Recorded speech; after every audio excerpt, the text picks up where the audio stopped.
Армысыздар қымбатты көрермен, бүгін сіздермен студент подкасты. Бүгін біз алғашқы махаббат спектакліне талдау жасайтын боламыз. Яғни құрылғанына 2017 жылдан бастап құрылған Саф студенттік театрының осы жақында қойылып отырған маусымашар, яғни алғашқы махаббат спектакліне талдау жасасақ. Жалпы осы спектакль сіздерге несімен ұнады? Сол туралы айта кетсеңіздер. Жалпы біздер деген осы алғашқы спектакльге сіздердің жаңа маусымашарларыңызға көрермен ретінде тамашалауға бардық. Себебі бізге қызық болды. Бұған дейінгі спектакльдер қойылып жүрген қойылымдарға біз бардық, көрдік, бізге қатты ұнады. Жалпы идеясы, кейіпкерлерінің ойыны, сол сияқты осы алғашқы махаббат спектаклінің бізге кейіпкерлері маған қатты ұнады, мен өзіме. Себебі деген бар жан-тәнін салып ойнайды да.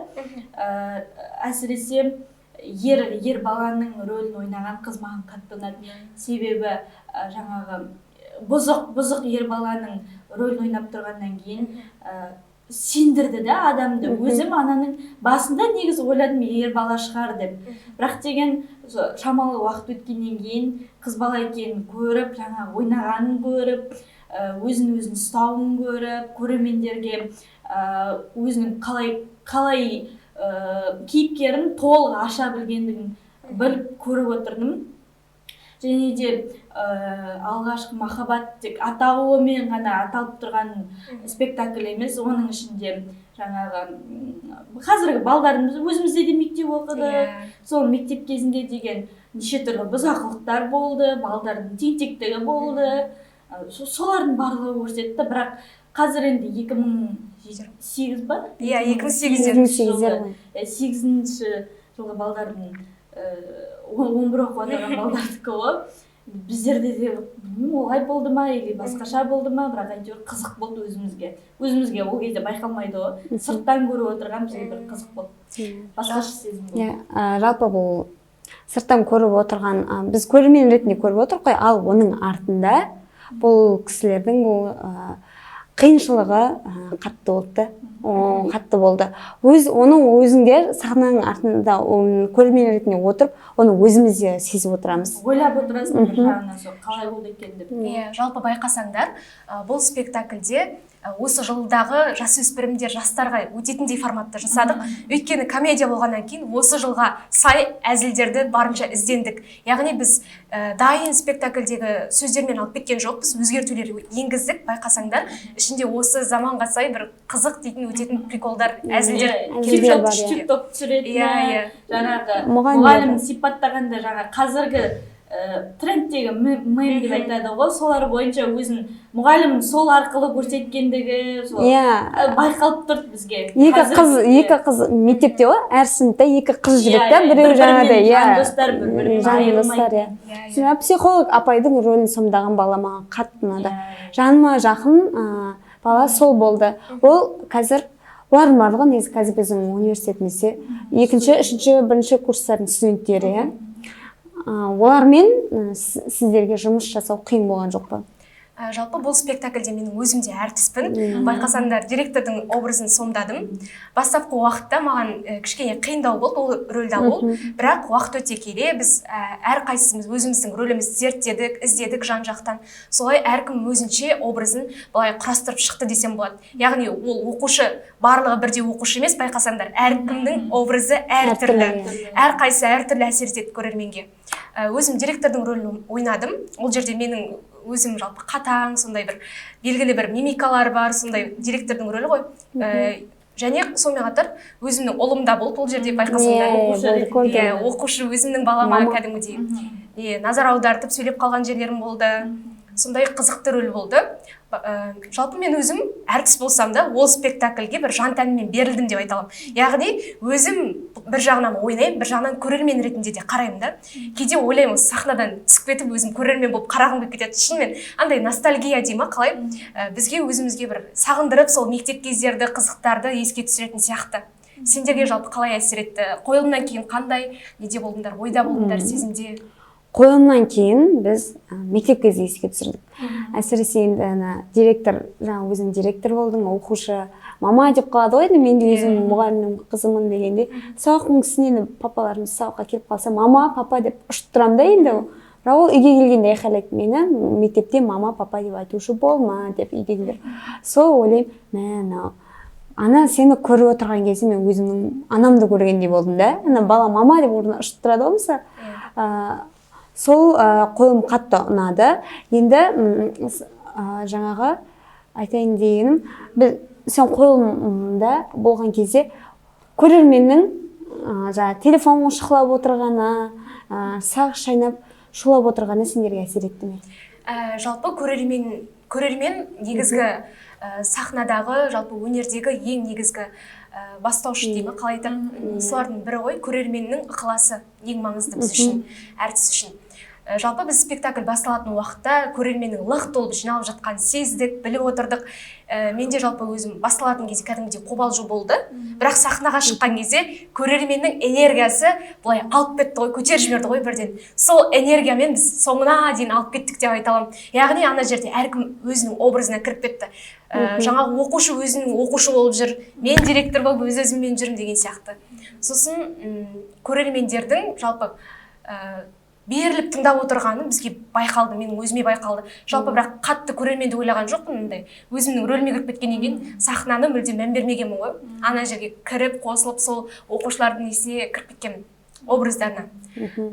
Көрермендер жалпы әзілдердің біз мысалы өтпейді дейтін жерлерін, мән бермеген жерлері халыққа өтіп, ана жақтан күлкінің дауыстары естіліп жатқан кезде кәдімгідей өзімізге де қуанып қалдық бір жағынан іштей.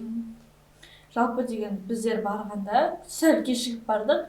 Енді басталатын уақытта барғанда тіпті орындар жоқ та. Нұрлыкөл сол кезде кезекшілікте жүрді. Біздерге орын қосып берді. Жаңағы кәдімгі отыратын орындардың қасына дополнительно қосып, отырып, жандарына отырып, орын жоқтар балконға шықты. Балконнан отырып көру ыңғайсыз көрінбейді. Сосын барлығы тұрып жоғарыдан. Өзіміз енді тек қана сахнаны ғана қарамай, жан-жағымызға қараймыз ғой. Кімге қалай әсер етіп жатыр, кім қалай қабылдап жатыр деген сияқты ғой. Және актрисалардың, сол жастар театрының актрисаларын отырғанын байқадық, көрдік. Деген бір жағынан деген деп ойлап қоясың, олар күлгенде сен үшін біздер мақтаныш болып жатыр да. Олар күліп, олар қолпаштап, оларға ұнағанда біздің қақ алдымызда тоже үлкен театрдың әртістері отты. Олар күлгенде біздер қуанып отырық бір жағынан. Сендерін енді біз байқадық, білеміз сенің неше бәленбай сағаттап кешке дейін түнімен сабақтан шығып кетіп, сонда жүріп, дайындалып, және де тек қана қойылымға емес, дауысты да дайындап, басқаны да дайындап жүргендерін көреміз. Сол өзіңе былай қиын болған жоқ па? Түнімен, кешкілі уақыт демейсіңдер, жаңағы жалпы уақытқа қарап отырған жоқсыңдар да, қашты дайындалған. Негізінде бұл спектакль байқасаңдар өте ұзақ дайындалған спектакльдердің бірі болды. Білмеймін, комедия болғаннан кейін ба, бізде бастапқы уақытта оны сіңдіру, яғни кіріп кету бізге қиын болды, ол жерді алып кету.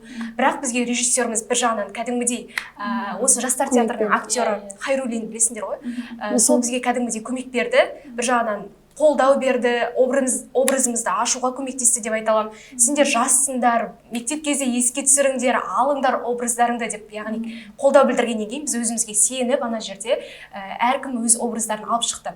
Яғни қиындықтар туралы айта кеттік қой жаңа. Шынымен қиындық болды. Болған жерлері, мысалы, бізде университетіміздің акт залы. Біз байқасаңдар постоянно сол жерде дайындалатын едік қой. Бірақ осы жылы бізде акт зал өкінішке орай жөндеу жұмыстары жүріп жатыр ғой. Біз сондықтан біресе бос аудиторияларда дайындалдық, біресе кинозалда дайындалдық. Бірақ бізге кішкене тарлық етті ол жер, сахна, қимыл қозғалыс жасау, сол жерінен қиындықтар болды. Сосын бір жағынан бізде әр факультеттен, яғни әртүрлі мамандықтан жиналған студенттер бар ғой, бірақ барлығын біріктіріп тұрған нәрсе өнер. Олар әртүрлі мамандықта оқыса да, біз бір өнердің ішінде жұмыс жасап жатырық та, өнер үшін бірге жұмыс жасап жатырық. сол махаббат бізді алып жүрді деп айта аламын. Былай жалпы қиындықтар, сабақпен қиындықтар, шаршау сынды нәрселер болғаны өтірік емес. Оның ішінде ұйықтайтын кезде әсіресе спектакль қойылым жақындаған кезде мен бұл рөлді қалай алып шығамын деген сезім туындайды ғой. Сен осы өз рөліңді өзің таңдадың ба, әлде режиссерің саған берді ме? Осы жерде қызық болайын деп тұрған нәрсе өте қызық сұрақ болып тұр. Бұл рөлді негізі бірден алам деп ойлаған жоқпын.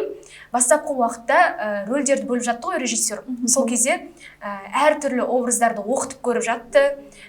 Жаңағы апайдың образы бар, ұлдардың образы, оқушылардың образы. Мен сол кезде ешқандай нәрсені оқыған жоқпын. Тыңдап отырдым. Бірақ тыңдап отырсам бір оқушылардың қатарына кетіп қалады сияқты сезіндім өзімді. Оқушы болып ойнағым келмеді ме білмеймін. Сосын бір образ алғым келді бір жеке. Сосын ойланып отырдым. Директордың образы. Хоп дедім. Негізі оны ер адам оқыды басында. Сосын ойладым. Ағай осы директордың образын әйел адам алса болмай ма деп сұрадым. Сосын ағай болады деді. Онда мен алайын дедім. Сол жерде өзімде бір қулық қосылып кетті деймін ба. Бір образды алғым келіп кетті қатты. Сосын сол жерде бір директор ма алдым ба. Енді бұл образ менікі болса, мен осы образды алып шығуым керек деп ойладым, иә. Жеке образ болған қаладым. Иә, жеке образ алғым келді. Иә, сенің образың бізде қатты ұнады. Өзін сахнада ұстауы, кәдімгі мектепте бір директор келе жатқандай болды. Жас мұғалім алдымыздан шыққандай болды. Жас мұғалім мен директордың айырмашылығын көрсетіп тұрдыңдар да. Жас оқуды жаңа бітірген қыз жаңағы өзін басқаша ұстайды, директор басқаша ұстайды деген сияқты осы бірініп тұрды бізге. Еще екеуінде бірге қатар тырысқанда екі түрлі сезім болды. Иә. Мына мұғалім бар ғой, жас қыздың рөлін сомдаған. Соған бала ғашық болып қалады.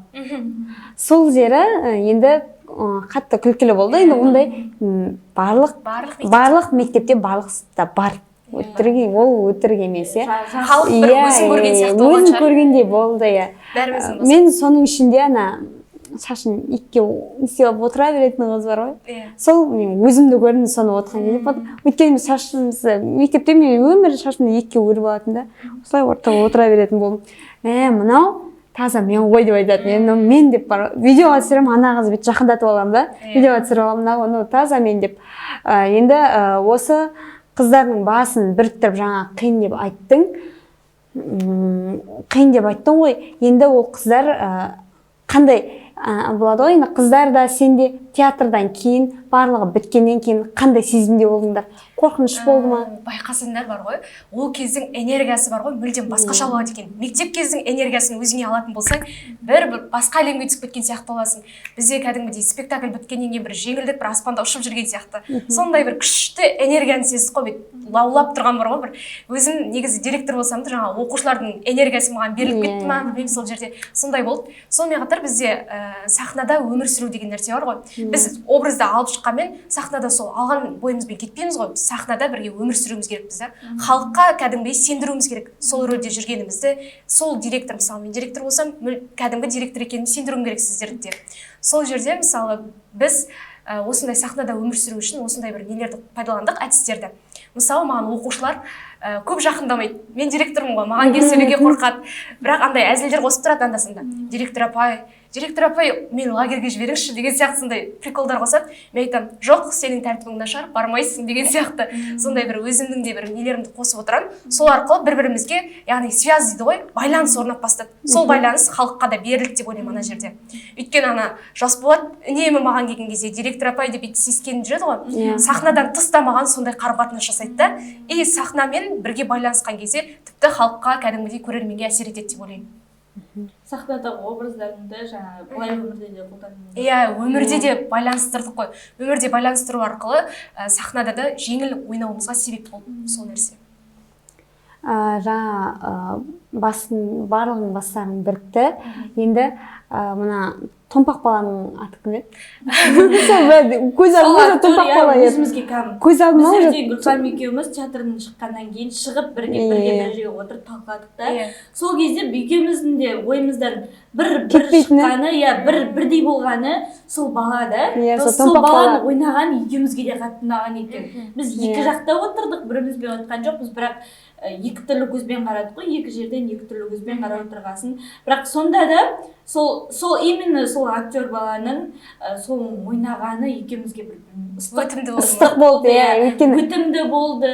Жаңағы пародия жасағаны, өзін солай ұстағаны, өзінің образына, өзінің тіпті түр әлпеті де, солай кәдімгідей харизма. Негізі бар ғой, ол балаға алған рөлі кәдімгідей кіріп кетті деп айтсам болады. Өйткені ол оның алып тұрған образымен өзі кәдімгідей ұқсайды ғой. Мектеп кезінде де өзі сондай болған. Алып тұрған рөлі де бір-біріне ұқсап тұрғасын, бір-бірінен байланысып кетті деп айта аламын. Ол бізде екінші курс студенті Абылай Досқалиұлы деген бала. Көбісі сол Абылайдың рөліне тамсам, соның сахнасында күліп сондай болған екен. Естіп жатырмын, ол үшін де қуаныштымын. Тағы да қандай ойларың бар жалпы спектакль туралы? Сол бала өзіме ыстық басылып, потому что себебі енді өзімнің сынымда сондай болды. Түр әлпеті де, жаңағы істеген қылықтары да дәл сондай. Сол баланы көрген кезде өзімнің сыныптасымды көрген сияқты болдым да. Сосын деген оның ойнағандары, оның жасаған пародиясы, барлығы іс-қимылы, барлығы соны өзімнің мектеп кезіме жіберді да, өзімнің мектеп кезімдегі сәттерді. Дәл қазір есіме түсіріп отырсам, сол Абылайдың образына қарасам, Қайыржан деген баланың рөлін алды ғой. Яғни Қанаттың досы. Мектепте де сондай бір-бірінен айырылмайтын достар болады. Есіме түсірсем, біздің мектепте де бір Бұзалық Мейірбек деген бала бар еді. Ол да сол сияқты ғой, кәдімгідей қойш деп эмоциясын еркін шығарады да, ана жерде мектепте отырып па, басқа жерде отырып па, апай отырма, директор отырма, қарамайды. Дәл сол образды былай қарап отырсақ, бүкіл оқушыларда болған сияқты. Болды, ондай барлығы. Сол екеуі бірге жүреді, біреуінің бойы ұзын, біреуінікі қысқа, біреуі топақтау, біреуі аяқтау. Сондай. Сонымен қатар ана сахна бар ғой, білесіңдер ме? Көріністе кім бар ғой? Жасболат пен Еділдің директордың баласымен екеуі қулық іс-әрекеттер жасайды ғой. Сол жерде қандай әсер алдыңдар, не ойладыңдар? Мен ана орындыққа мен ойладым, анам мұғалім орындықтан құлайды деп ойладым. Бірақ соңына дейін күттім, директор құлайды, мұғалім құлайды деп, бірақ құламады. Соңында сені сұрадым ғой, неге құламады деп. Сол жағы бізге халыққа өтімдісі сол болды да, интрига болды, барлығы ойлады, ол мұғалім құлады деп. Әсіресе ана жерінде мен өзім байқадым да. Мен журнал тексерейін деп жатырмын деп айтамын ғой. Сол кезде апай өтініш ертең тексеріңізші, асықпай деп маған айтады ғой. Сол жерінде халықтың қатты бір жарылып күліп отқан естідім. Сол кезде сіздер қалай әсер алдыңыздар? Қандай әсер? Ол кезде бізде халықпен бірге барлығымыз да күлдік қой, бәрімізге өтті ғой өйткені. Құлайтын болар деп ойладық. Шынымен маған сол кезде Жасболат кәдімгідей оқушының рөлі болып маған сезілді да. Маған сондай байланыс беріп тұрды. Апай, кәдімгі мимикасының өзі, осы мен кәдімгідей кіріп кеттім ол кезде тіпті. Маған ана ұнады. Болады енді ондай адам. Барлық ауылда бар ғой. Үйленбей қалған. Өмір андай іші қуып сөйтіп жүретін. Сол ағаның рөлі де ұнады. Жалғыз маған емес, оның барлығын ұнады десем болады. Өйткені мысықтың не ойлағанына дейін салып тұр ғой.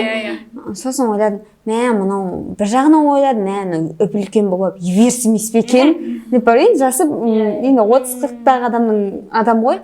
Бір жағынан енді бізде бір адам болды. Өмірі жас сайын үстіне не болады? Шапан болады ғой, қалың. Басына кек кісі бар, осылай жүреді да, әр балаға бір тесіп кететін. Соны ойлап, ана балдарды бір өлтіріп кетпесе екен деп ғой, соны. Бірақ байқасыңдар ол жерде сондай болды. Екі Қайыржан мен Қанат екеуі бір-бірімен ұйымдасып алып, оларға әзіл тығып кәдімгідей десек кетті ғой. Соңында итке келіп талатып кетті. Итке талатып кетті, өйткені ағасы шығып қалды. Бір қызға барып тұр ғой, екеуі бір мұғалімін ұнатып тұр, бір жағын қимай тұр, бергісі келмей тұр, сосын қулы ойластырып атты. Сосын бар ғой, соңғы сахнада мынандай жағдай болды ғой. Қанат жалғыз қалып қояды да, барлығынан көңілі қалып, ана досын да қуып жібереді, кінәлі қылып. Сол кезде сендер қандай әсер алдыңдар? Яғни ол қайғырып жатыр ғой сол кезде. Өзінің ұнатқан жаңағы апайымен бірге бола алмады. Бірақ өмірдің заңдылығы сол апай үлкен, өзімен жасты адам емес. Сол моментте жаңағы отырған кезінде іштей түсініп отырсың, ол бірақ мұғалім, күлкіндіріп отыр. иә, ол жас бала, ол бәрібір түбі бір болмайтындары белгілі нәрсе ғой деп. Бірақ бір жағынан аяп та отырсың, анау кәдімгідей қайғырып, енді бір үйленбей қалатындай, енді бір қыз таппай қалатындай болып отырды да. Екі түрлі ойда отырып, екі түрлі сезімде отырдың да бір жағынан.